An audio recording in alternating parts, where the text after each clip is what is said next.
35절 말씀입니다. 구약성경 94페이지 출애굽기 9장 22절에서부터 35절 말씀 우리 한 절씩 교독하도록 하겠습니다.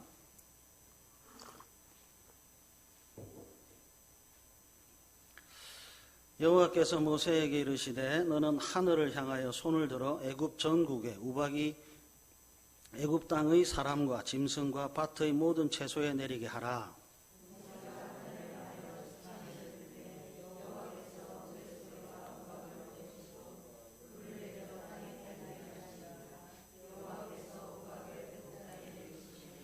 우박이 내림과 불덩이가 우박에 섞여 내림이 심히 맹렬하니 나라가 생긴 그때로부터 애굽 온 땅에는 그와 같은 일이 없었더라.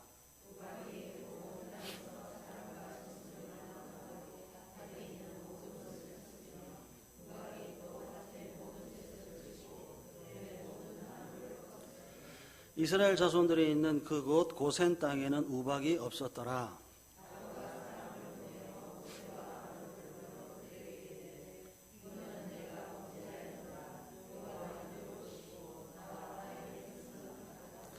여호와께서 구하여 이 우레소리와 우박을 그만 그치게 하라. 내가 너희를 보내리니 너희가 다시는 머물지 아니하리라.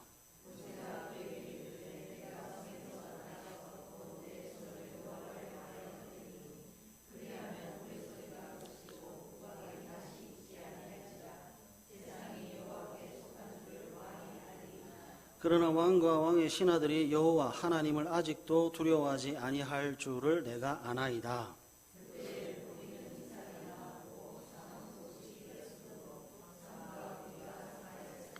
그러나 밀과 쌀보리는 자라지 아니한 고로 상하지 아니하였더라.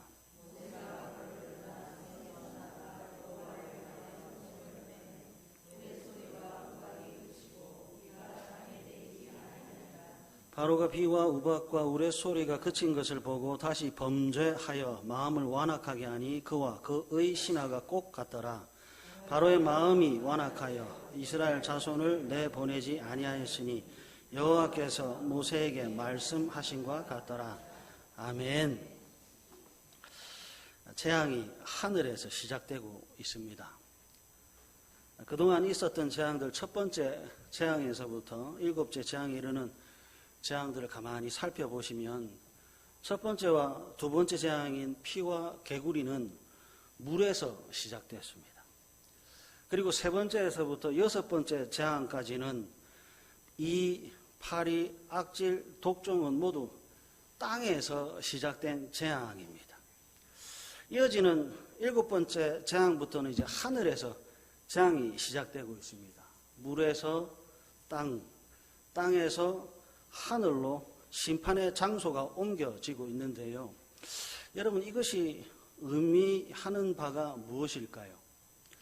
물에서 시작된 재앙이 땅으로 이어졌고 땅에서 있었던 재앙이 하늘로 이어지고 있습니다. 그리고 이 재앙은 한결같이 출애굽기 9장 14절 하반절 온 천하에 나와 같은 자가 없음을 내가 알게 하리라 라고 하는 목적을 가지고 있습니다. 온 천하에 나와 같은 자가 없음을 내가 알게 하리라. 그러니까 모든 재앙은 하나님이 누구인지를 계시하는 징표입니다. 저는 여기 앞에 화면이 안 보이는데 뒤에 화면에 그림을 좀 띄워 주십시오. 안 됩니까? 미리 말씀을 해 주셨으면 제가 그림을 복사를 했을 텐데 아쉽습니다. 첫 번째부터 열 번째 재앙을 보시면 전부 다 애굽의 신들입니다. 물의 신이 있고 땅의 신이 있고 하늘의 신이 있습니다. 나일강의 수호신부터 대지의 신, 파리의 신, 황소와 염소의 신, 의술의 신, 곡물의 신, 하늘의 여신들이 애굽에 가득 차 있는 겁니다. 여러분 중요한 것은 애굽에 얼마나 많은 신들이 있는가가 아니라 출애굽기 9장 14절 온 천하에 나와 같은 자가 없음에 있습니다. 하나님이 심판하세요. 하나님께서 심판하시니까 사람과 짐승만 고통스러워하는 것이 아니라 섬기고 믿고 따랐던 그 자체가 파괴되고 있습니다. 그래서 보십시오. 말씀을 한번 찾아볼게요. 출애굽기 12장 12절 한번 보십시오. 출애굽기 12장 12절. 우리 다 같이 한번 읽겠습니다. 출애굽기 12장 12절 시작. 내가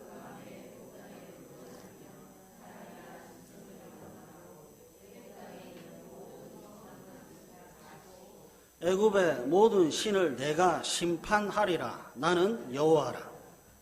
여러분 10가지 재앙이 가지는 의미가 뭔지를 보십시오. 단순히 사람들을 괴롭히겠다가 아니라 10가지 재앙은 출애굽기 12장 12절 애굽의 모든 신을 내가 심판하리라에 있습니다. 하나님께서 애굽의 모든 신들을 심판하신 사건이 10가지 재앙인 거죠. 하나님께서 물의 신들을 심판하시고 하나님께서 땅의 신들을 심판하시고 하나님께서 하늘의 신들을 심판하십니다.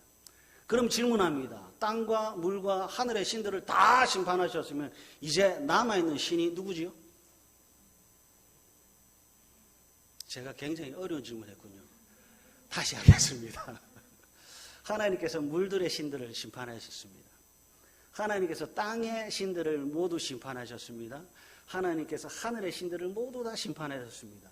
물에도 신이 없고 땅에도 신이 없고 하늘에도 신이 없습니다. 이제 남아있는 신은 누구가 있습니까? 예, 감사합니다. 하나님입니다. 출애굽기 9장 14절 온 천하에 나와 같은 자가 없음에 하나님만 남아있는 겁니다.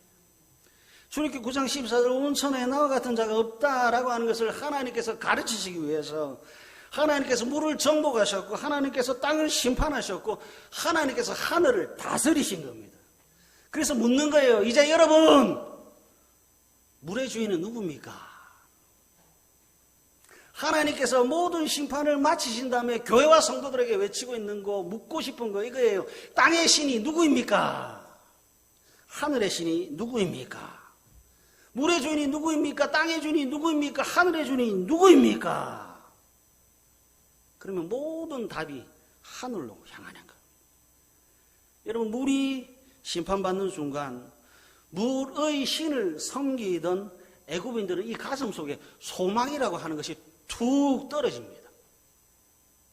땅이 심판받는 순간 애굽인들은 물에 이어 땅의 소망이 또 하나 툭 떨어지는 겁니다. 첫 번째 재앙이 애굽인들에게 여러분 절망인 거예요. 하나님의 심판이 7번째까지 왔다라고 하는 말은 애굽인들의 가슴 속에 있던 소망이 점점점 사라지고 절망 7개가 들어앉아 있는 순간이 7번째 재앙인 겁니다. 소망이 사라지고 절망이. 소망이 사라지고 절망이. 그럼 반대로 이스라엘은요. 고센에 있는 교회는 구별된 땅에 머무는 성도들에게 이 재앙은 이제 절망이 아니라 소망의 확인입니다. 여러분 어떤 소망이지요? 10계명 제1계명 너는 나 외에 다른 신을 내게 두지 말라라고 하는 것의 소망입니다. 애굽편에서는 물의 신이 이제 더 이상 신이 아님을 확인하는 절망이었죠. 땅의 신도 헛된 것이고 하늘의 신이 더 이상 신이 아니라라고 하는 것을 매 재앙마다 확인하니까 가슴이 허무하고 허탈한 겁니다. 심판이 거듭되니까 애굽인들은 계속 절망의 연속입니다. 그러나 이스라엘의 편에서 소망의 확신입니다. 소망을 확인하고 소망을 확신하는 것. 물에 있는 것도 하나님이 아닙니다. 하나님입니다. 그래서 소망의 확인입니다. 하나님 제 가슴 속에는 물의 신들이 사라졌습니다. 땅의 신들이 사라졌습니다. 하늘에 있는 모든 신들이 사라졌습니다. 예, 하나님 10계명 1계명 너는 나 외에 다른 신을 내게 두지 말라. 감사합니다. 물을 섬기던 사람들이 물이 심판받으니까요. 지독한 갈증에 시달립니다. 땅과 하늘을 섬기고 따르던 사람들이 땅과 하늘이 심판받으니까 병들고 죽어갑니다. 기억하십시오. 사람은 반드시 자신이 믿고 자신이 섬기고 자신이 따르던 것과 한 운명 공동체입니다. 물이 심판받을 때 같이 심판받습니다. 땅이 심판받을 때 같이 심판받습니다. 하늘이 심판받을 때 같이 죽습니다. 그러나 고세는 다릅니다. 출애굽기 9장 23절부터 26절 다시 한번 돌아와 보세요. 출애굽기 9장 23절부터 26절입니다. 모세가 하늘을 향하여 지팡이를 들매 여호와께서 우레소리와 우박을 보내시고 불을 내려 땅에 달리게 하시니라. 여호와께서 우박을 애굽 땅에 내리심에 우박이 내림과 불덩이가 우박에 섞여 내림이 심히 맹렬하니 나라가 생긴 그때로부터 애굽 온 땅에는 그와 같은 일이 없었더라. 우박이 애굽 온 땅에서 사람과 짐승을 막론하고 밭에 있는 모든 것을 쳤으며 우박이 또 밭의 모든 채소를 치고 들의 모든 나무를 꺾었으되 26절 다 같이 읽습니다. 시작.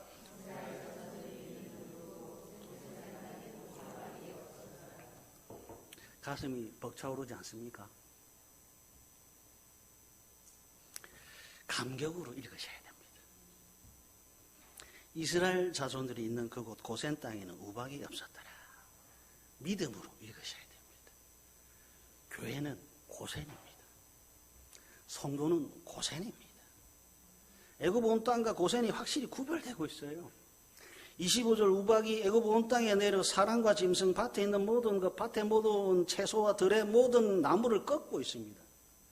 그러나 26절 이스라엘 자손들이 있는 곳에는 무탈합니다. 하나님께서 정말 힘든 일을 하고 계세요. 그냥 온 손으로 바닥을 내리치시면 되는데 동그랗게 된 부분만 남기시고 다 때려버리시는 거예요. 6번째 재앙이 악성 종기였습니다. 7번째 재앙이 우박입니다. 여러분 성경을 통해서 확인하세요. 그 정도와 피해가 갈수록 파괴적입니다. 왜 그렇지요? 왜 하나님께서 심판을 갈수록 그 강도를 세게 하시지요? 악성종기와 우박이 가지는 성경적 의미가 있기 때문인데요. 말씀을 찾아볼게요. 요한계시록 16장으로 한번 가보겠습니다. 오늘 본문을 잘 표시해 놓으시고요. 요한계시록 16장 2절 한번 보십시오.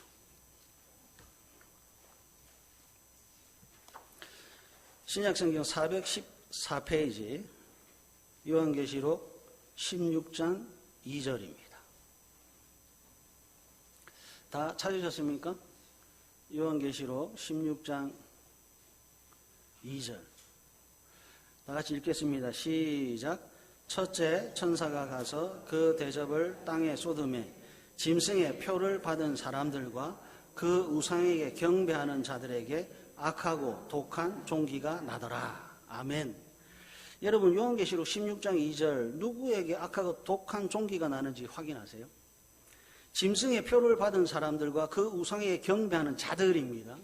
그러니까 하나님 반대편에 있는 사람들이고 하나님의 대적들에게 악하고 독한 종기가 났습니다. 이번에는 이사야서 27장으로 한번 가보겠습니다. 이사야 27장 17절입니다. 구약성경 997페이지입니다.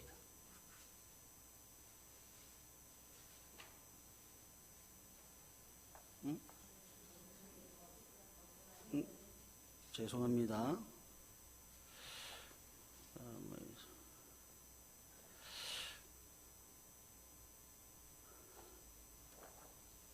죄송합니다. 이사야 말씀에 보면요. 나는 정의를 청장줄로 삼고 공의를 저울줄로 삼으니 우박이 거짓의 피난처를 소탕하며 이 부분입니다. 우박이 거짓의 피난처를 소탕하며 물이 그 숨는 곳에 넘칠 것인즉 합니다. 우박이 막 쏟아집니다. 어디에 쏟아지는가 봤더니 거짓의 피난처에 쏟아집니다. 그러니까 지금 성경이 말씀하고 있는 6번째 재앙과 7번째 재앙 악성종기와 우박은 하나님께서 그 대상을 확실히 대적으로 간주하셨다라고 하는 뜻입니다. 악성종기를 베푸시고 하나님께서 우박을 내리시는 이유는 이제부터 적과 아군을 확실하게 더 명확하게 확증하셨다는 뜻입니다. 만약에 아직도 그 우상을 섬기고 있다면 이제 하나님의 대적이 확실한 겁니다. 아직도 거짓의 피난처에 숨어 있다면 대적이 확실한 겁니다.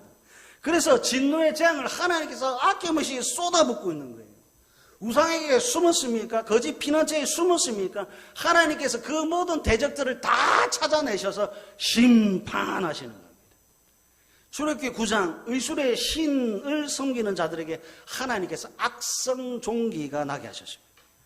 거짓의 피난처인 하늘의 여신을 의탁하는 자들에게 출애굽기 9장 우박을 아낌없이 쏟아붓고 계십니다. 그런데 고새는 안전한 거예요. 왜 안전하지요? 하나님은 우상이 아니고 하나님은 거짓 피난처가 아니기 때문에 그렇습니다. 하나님은 대적을 확실하게 구분합니다. 하나님은 참된 피난처와 거짓 피난처를 구분하십니다. 하나님은 대적을 확실하게 심판하십니다. 하나님은 거짓 피난처를 확실하게 심판하십니다. 그러나 고신, 고새는 구별합니다. 왜 그렇지요? 하나님은 우상이 아니고 하나님은 거짓 피난처가 아니기 때문에 그렇습니다. 그래서 사랑하는 가족 여러분, 출애굽기 9장까지 왔다면, 이제 7가지 재앙까지 왔다면, 그리고 성경이 진리라고 믿고 이 사실이 역사적 사실이라고 하는 것을 가슴속으로 믿는다면 이제 진짜로 노선을 확실하게 하셨으면 좋겠습니다. 정말입니다. 첫 번째 재앙부터 7번째 재앙까지 왔다면요, 하나님께서 물과 땅과 하늘에 있는 모든 것을 심판하시고 이제 하나님만 남았다면, 그래서 아멘 하신다면, 하나님께서 거짓 피난처에 숨은 것을 박살내시고 하나님께서 우상을 섬기는 대적들을 심판하신다는 것을 여러분 진짜 믿으신다면 이제는 노선을 확실하게 하십시오. 한쪽 다리는 애굽에 있고 한쪽 다리는 고센에 있으면 죽습니다. 하나님께서 적과 아군을 구별하신다는 것을 믿으신다면, 거짓 피난처에 숨은 자들을 하나님께서 우박을 통해서 소탕하신다는 것을 믿으신다면 이제 교회에 갈까 세상으로 갈까 고민 좀 안 하셨으면 좋겠습니다. 이제 갈등 안 하셨으면 좋겠습니다. 방향을 확실하게 좀 정하셨으면 좋겠어요. 고센에서 애굽이 아니라요, 애굽에서 고센으로 향하는 마음과 방향입니다. 교회에서 세상으로가 아니고요, 세상에서 교회로의 마음과 방향의 확증입니다. 사랑하는 가족 여러분, 우리는 성경을 통해 하나님의 가족이 될지 하나님의 대적이 될지 결정하셔야 돼요. 하나님의 가족이 될지 하나님의 대적이 될지 중간지대는 없습니다. 이사야 3장으로 한번 가볼까요? 이사야 3장 1절, 2절, 3절 한번 보십시오. 구약성경 970페이지입니다. 이사야 3장 1절, 2절, 3절. 보라, 주 만군의 여호와께서 예루살렘과 유다가, 고센이, 성도가, 교회가 의뢰하며 의지하는 것을 제하여 버리시되,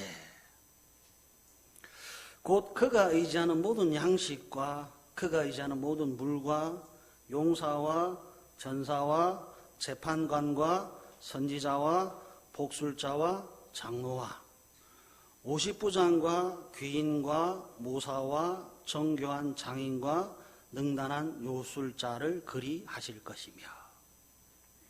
하나님께서 무엇을 하고 계시지요?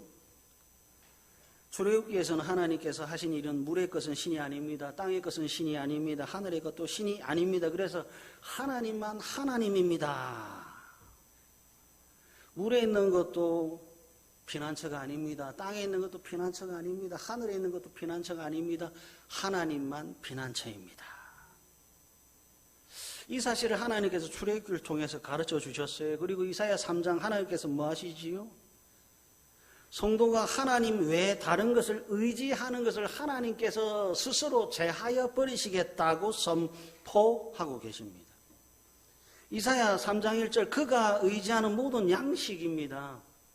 여기서 그는 이사야 3장 1절에서 등장한 예루살렘과 유다인데요. 예루살렘과 유다는 오늘날의 교회이고 오늘날의 성도입니다.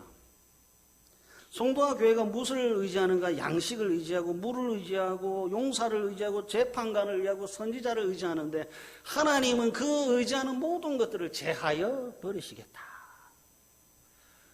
모든 양식을 제하여 버리고 그가 의지하는 모든 물과 교회와 성도가 의지하는 용사, 전사, 재판관, 선지자, 복술자, 장로, 50보장, 기인, 모사, 정교한 장인, 능란한 요술자라고 칭해지는 모든 거짓 피난처를 하나님께서 제하여 버리세요. 애국 사람들이 하나님의 심판을 통해서 소망이 절망으로 변하게 하는 것처럼 하나님은 교회가, 하나님은 이 성도가 하나님 외에 다른 것을 섬기는 것에 모든 절망을 주시는 거예요. 출애굽기 10가지 장을 통해서 하나님만 유일한 하나님이라는 것이 드러났습니다. 출애굽기 9장 거짓 피난처와 참된 피난처가 드러났습니다. 이사야 3장 하나님께서 성도가 섬기고 교회가 의지하는 모든 것들을 제하여 버리시겠다고 하는 거예요. 그럼 남는 게 누구지요? 하나님입니다.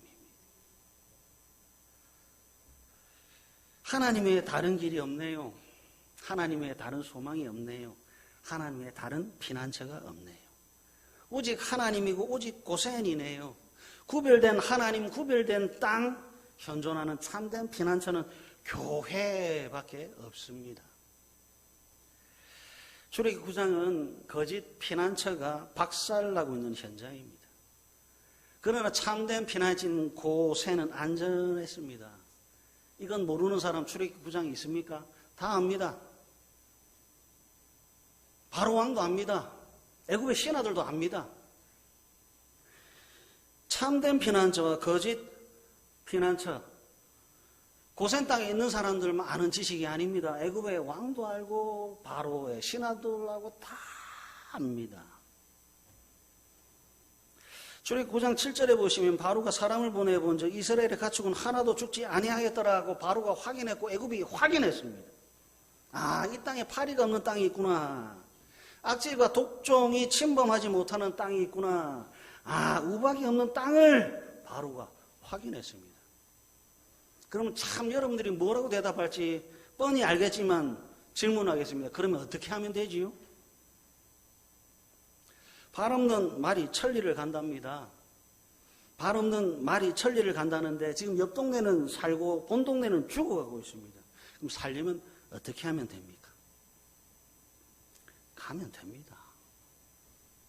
고센으로 가면 됩니다.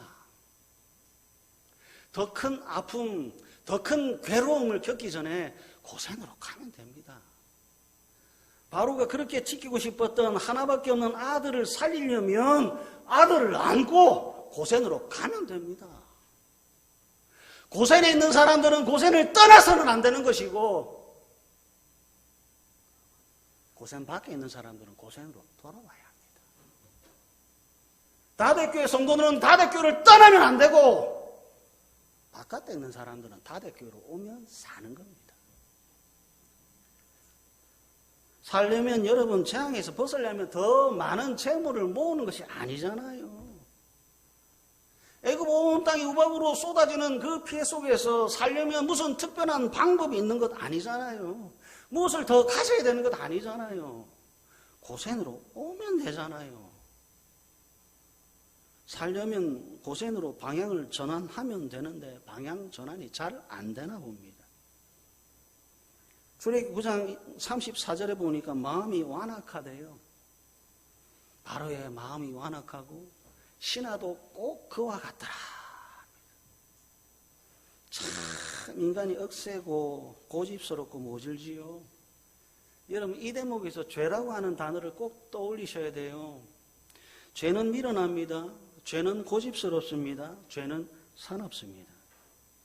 인간은 이 죄 때문에 생명에 대한 열정이 죽어버렸고요. 인간은 이 죄 때문에 겸손할 줄 모르고요. 인간은 이 죄 때문에 하나님 보기를 돌같이 여기는 겁니다. 죄입니다. 죄. 죽음이 덮치고 있고 또 다른 죽음이 다가오고 있음에도 불구하고 하나님이 눈에 뻔히 드러나고 있음에도 불구하고 참된 피난처가 훤하게 드러나고 있음에도 불구하고 땅의 신이 물의 신이 하늘의 신이 심판받고 있음에도 불구하고 이 죄라고 하는 것이 얼마나 사람들을 완악하게 하는지 교만하게 하는지 모질게 하는지 바로의 생명을 쉽게 안 놔줍니다. 신하들을 쉽게 안 놔줍니다. 거짓 피난처와 참된 피난처가 눈에 훤하게 드러나고 있음에도 불구하고 죽음에서 생명으로 발걸음을 옮기지 않습니다. 불안과 공포에서 안정과 샬롬으로 이동하지 않습니다. 사랑하는 가족 여러분, 어떻게 하면 좋지요? 고센에 머물고 있는 성도들, 참된 피난처인 교회는 저 아파하고 죽어가는 애국인들을 어떻게 하면 좋을까요? 오늘날 교회에 당면한 과제입니다. 관계를 맺으면 더 많이 영향을 받는다고 합니다. 관계와 영향입니다. 제주도로 여행을 가려고 해서요. 그래서 조사를 하는데 미식평론가 협회가 선정한 맛집 1, 2, 3 그리고 나의 지인이 알려주는 맛집 1, 2, 3 사람들은 어떤 정보를 신뢰하고 어떤 정보에 더 민감하게 반응했을까요? 미식평론가가 알려주는 정보에 민감하게 반응을 했을까요? 나의 가까운 지인이 알려주는 정보에 더 빠르게 대응했을까요? 어떤 사람이 차를 사러 갔어요. 자동차 딜러가 와서 고객님이 지금 보시고 있는 이 차는 지난 3년간 교통사고로 사망한 사람이 한 사람도 없을 정도로 안전하고 튼튼한 차입니다. 그랬더니 같이 간 친구가 옆에 있다. 이 차 우리 아빠 친구가 타고 있다가 사고 나서 죽었는데 나와 가장 가까운 친구가 한마디 했습니다.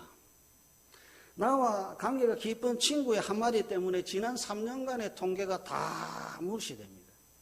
여러분 잘 보십시오. 애국과 고센입니다. 교회와 세상입니다. 관계를 맺으면 더 많은 영향을 주고받습니다. 나의 관계가 깊으면 깊을수록 거대한 영향을 주기도 하고 받기도 합니다. 어느 목사님이 글을 쓰셨는데 화면에 띄워서 한번 읽었으면 좋겠다고 생각했는데 제가 한번 읽어보겠습니다. 좋은 사람을 사귀십시오. 가까이 하면 닮아갑니다. 기도하는 사람을 사귀십시오. 그리하면 영원한 중보자를 얻게 될 것입니다. 섬기는 사람을 사귀십시오. 그리하면 서로 섬기는 자가 될 것입니다. 사랑 베풀기를 좋아하는 자를 사귀십시오. 그리하면 서로 사랑을 나누게 될 것입니다. 말씀을 가까이 하는 사람을 사귀십시오. 그리하면 저가 나의 부족한 신앙을 이끌어 줄 것입니다. 선을 행하는 사람과 사귀십시오. 배반당하지 않을 것입니다. 입이 정결한 사람을 사귀면 경건을 배우게 되고 거룩한 삶을 사는 자를 사귀게 되면 거룩한 인격을 배우게 된다고 합니다. 사랑하는 가족 여러분, 기도하는 사람과 꼭 사귀십시오. 섬기는 사람과 사귀시고 사랑을 베푸는 사람, 말씀을 가까이 하는 사람과 사귀십시오. 선을 행하는 사람, 입이 정결하고 거룩한 사람과 사귀십시오. 그리고요, 여러분들이 먼저 그런 사람이 되십시오. 2024년 여러분들이 기도하는 사람이 되시고 여러분들이 섬기는 사람이 되시고 여러분들이 사랑을 베푸는 사람이 되시고 여러분들이 말씀을 가까이 하는 사람이 되시고 입이 정결하고 거룩한 사람이 되십시오. 여러분들이 복 있는 사람이 되십시오. 관계를 맺으면 영향을 주고 받습니다. 나와 관계가 깊으면 깊을수록 거대한 영향을 주기도 하고 받기도 합니다. 하나님께서 왜 애굽 온 땅의 중심에 고센을 두셨을까요? 하나님께서 왜 참된 피난처의 성도를 거짓 피난처인 애굽 온 땅에 두셨을까요? 하나님은 고센을 왜 애굽에 보여 주셨을까요? 바로는 왜 고센을 눈으로 목격하고 하나님은 왜 바로에게 애굽에게 고센이 어떤 땅이다라고 하는 것을 보여주셨을까요? 하나님은 2024년 101년이 되는 다대교회를 왜 다대표 이 지역에 세워두셨을까요? 마태복음 15장으로 한번 가보겠습니다. 마태복음 15장 7절과 8절 한번 보십시오. 신약성경 24페이지입니다. 신약성경 마태복음 15장 7절과 8절입니다. 외식하는 자들아 이사야가 너희에 관하여 잘 예언하였도다. 일러서되 8절 다 같이 한번 읽어볼까요? 시작. 이 백성이 여러분 잘 보십시오. 하나님께서 얻고 싶은 게 있어요. 입술로는 나를 공경하되 마음은 내게서 멀도다. 이거 아니지요. 하나님이 얻고 싶은 것은 진실과 진정의 마음입니다. 그래서 관계와 영향입니다. 하나님께서 애굽 온 땅 가운데 고센을 두시고 거짓 피난처 속에 참된 교회를 두셨습니다. 왜요? 마음을 얻기 위한 하나님의 계획입니다. 사랑하는 가족 여러분 꼭 기억하셨으면 좋겠어요. 고센은 특별합니다. 교회는 특별합니다. 성도는 특별합니다. 하나님께서 고센을 애굽에 보여주셨습니다. 바로와 애굽 사람들에게 고센을 보게 하십니다. 세상이 교회를 주목합니다. 교회와 성도는 애굽과 세상에 보여줄 것이 있는 사람들의 모임입니다. 저도 세상에게 보여줄 것이 있어야 되고 여러분들도 세상에 보여줄 것이 있어야 합니다. 강조하고 또 강조합니다. 하나님의 재앙, 하나님의 심판에서 자유로운 것이 교회입니다. 이 교회는 파리, 악질, 독종, 우박이 없습니다. 다만 하나님을 사랑하는 것과 이웃을 사랑하는 것만 있습니다. 불신의 땅에 교회가 있어요. 절망의 중심에 소망의 교회가 있는 거죠. 보여줄 것이 분명히 있어야 합니다. 예수 믿는 사람도 지키지 않는 주일, 예수 믿는 사람도 드리지 않는 예배, 예수 믿는 사람도 하지 않는 기도, 누가 지키고 누가 드리고 누가 하겠습니까? 예수 믿는다고 하면서 늘 불평하고 불만족하고 남의 험담이나 한다면 누가 예수를 믿겠습니까? 대한민국 5천만 명 중 1,000만이 교회를 다닌다고 하는데 고센에 속한 성도가 매일 염려하고 매일 걱정하고 돈, 주식, 연예인, 드라마 이야기한다면 누가 고센에 오려고 하겠습니까? 고센에 복을 좀 누리십시오. 하나님과 함께하는 복, 하나님께서 주시는 평강, 참된 피난처의 안전을 마음껏 좀 누리십시오. 그래서 항상 기뻐하고 범사에 감사하고 쉬지 않고 기도하는 참된 피난처 속에 복되고 복된 다대교회 가족들 되시기를 간절히 바랍니다. 우리 찬송하겠습니다. 파송의 노래 찬송 부르겠습니다.